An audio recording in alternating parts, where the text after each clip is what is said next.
சற்றுமுன் வெளியான தகவல் ரேஷன் எடுத்ததற்கு முக்கியமான தகவல் வெளியாகியுள்ளது. என்னன்னு சொல்ல பார்க்க போகிறோம். நீங்கள் நம்ம சேனல் சப்ஸ்கிரைப் பண்ணாமல் இருந்தால் மறக்காமல் லைக் பண்ணிக்கோங்க, சப்ஸ்கிரைப் பண்ணிக்கோங்க. வாங்க வீடியோக்குள்ள போகலாம்.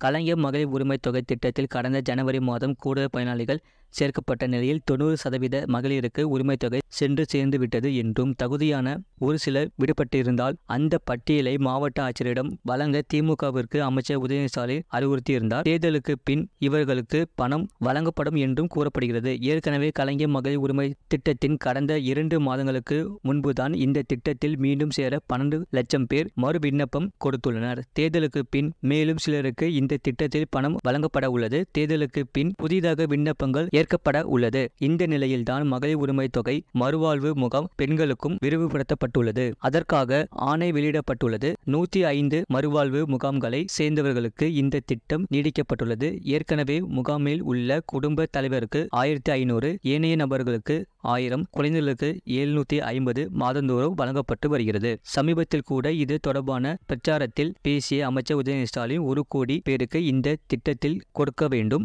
1.60 கோடி பேர் விண்ணப்பம் செய்தனர். 1.16 கோடி பேருக்கு இப்போது கொடுக்கிறோம். இதில் கொடுக்கப்படாமல் போன மற்றவர்களுக்கும் 2 அல்லது 3 மாதங்களில் கொடுப்போம். இப்போது தேர்தல் என்பதால் கடினம், ஆனால் கண்டிப்பாக தேர்தல் முடிந்ததும் பணம் கொடுப்போம், கவலை வேண்டாம் என்று உறுதி அளித்துள்ளார். இதுபோன்ற செய்திகளை உடனுக்குடன் அறிந்து கொள்ள மறக்காம சேனலை சப்ஸ்கிரைப் செய்யுங்கள், மற்றவர்களுக்கு தெரியப்படுத்த ஷேர் செய்யுங்கள்.